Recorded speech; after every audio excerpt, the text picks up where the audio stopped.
సాక్షి TV ప్రసారాలను నిలిపివేయటం చట్టరీత్యా నేరం. సాక్షి టీవీ ప్రసారాల కోసం మీ స్థానిక కేబుల్ ఆపరేటర్ను వెంటనే సంప్రదించండి. డిటిహెచ్లో, ఇంటర్నెట్లో కూడా సాక్షి టీవీ ప్రసారాలను వీక్షించవచ్చు. మొంథా తుఫాను ప్రభావం కోనసీమ జిల్లాలో తీర ప్రాంతంపై పడింది. సముద్ర తీరంలో అలలు ఉవ్వెత్తున ఎగిసిపడుతున్నాయి. అల్లవరం మండలం ఓడలరేవు సముద్ర తీర ప్రాంతమంతా తుఫాను ప్రభావం కనిపిస్తోంది. సమీపంలోనే ఓఎన్జీసీ బేస్ కాంప్లెక్స్, ఓడలరేవు గ్రామం కూడా ఉండటంతో స్థానికుల్లో భయాందోళన వ్యక్తమవుతోంది. కెరటాల ప్రభావంతో గ్రామంలో ఇప్పటికే చాలా ప్రాంతం కడలి గర్భంలో కలిసిపోయింది. ప్రస్తుతం ఏర్పడిన తుఫానుతో ఏమవుతుందోనని స్థానికులు ఆందోళన వ్యక్తం చేస్తున్నారు. మొంథా తుఫానుకు సంబంధించి పూర్తి డీటెయిల్స్ మా ప్రతినిధి హరీష్ అందిస్తారు.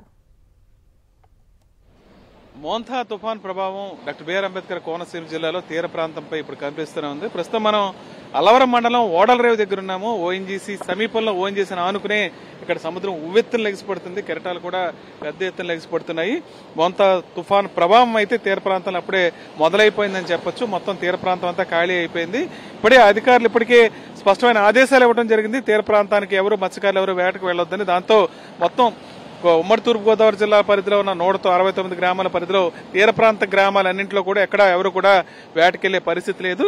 మరోవైపు గ్రామాలకు తీర ప్రాంతంలో సమీపంలో గ్రామాల ప్రజలు కూడా బిక్కుబిక్కుమని బతికే పరిస్థితి ఏర్పడింది. మరోవైపు పెద్ద ఎత్తున తుఫాన్ రావడం జరుగుతుంది. దాని ప్రభావం చాలా తీవ్రంగా ఉంటుందని అధికారులు ఇప్పటికే ప్రచారం చేశారు. దీంతో పాటు జిల్లా వ్యాప్తంగా కూడా తుఫాన్ షెల్టర్లో లోతట్టు ప్రాంతాల్లో ఉండే వాళ్ళంతా అక్కడ తరలి రావాలని చెప్పడం కూడా జరిగింది. దీనికి సంబంధించి టామ్ కూడా వేయించారు.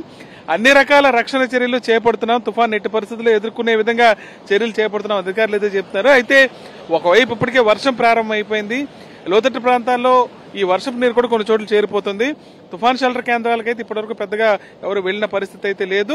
మరోవైపు విద్యుత్ సరఫరాలో అంతరాయం ఏర్పడిన ప్రత్యామ్నాయ ఏర్పాట్లు కూడా చేసుకోవాలని అధికారులు సూచించడం జరిగింది. దీంతో పాటు ఎక్కడికక్కడ విద్యుత్ స్తంభాలు కూలే అవకాశం ఉంది, చెట్లు కూలే అవకాశం ఉంది. కాబట్టి ప్రయాణాలు కూడా చాలా వరకు మానుకోవాలని అధికారులు సూచించడం జరిగింది. ప్రస్తుతానికైతే వర్షం అన్ని చోట్ల పడుతుంది. కొన్ని చోట్ల అయితే 3 రోజుల పాటు ఏకదాటిగా కురిసిన వర్షానికి పంటలు చాలా వరకు దెబ్బతిన్నాయి. ప్రస్తుతం ఇవాళ కోనసీమ జిల్లాలో ఇప్పటికే వర్షం అయితే ప్రారంభమైంది. దీని ప్రభావం రాను పెరుగుతూ ఉండొచ్చనైతే అధికారులు అంచనా వేస్తున్నారు. ప్రస్తుతానికైతే ప్రాథమికంగా తీసుకోవాల్సిన జాగ్రత్తలంతా కూడా జిల్లావాసులు తీసుకునే విధంగా చర్యలు అయితే అధికారులు చేపట్టడం జరిగింది. అలవరం మండలం ఓడలరేవు నుంచి Vijay Harish for Sakshi news. Sakshi TV ప్రసారాలను నిలిపివేయటం చట్టరీత్యా నేరం. సాక్షి టీవీ ప్రసారాల కోసం మీ స్థానిక కేబుల్ ఆపరేటర్ను వెంటనే సంప్రదించండి. డిటిహెచ్లో, ఇంటర్నెట్లో కూడా సాక్షి టీవీ ప్రసారాలను వీక్షించవచ్చు.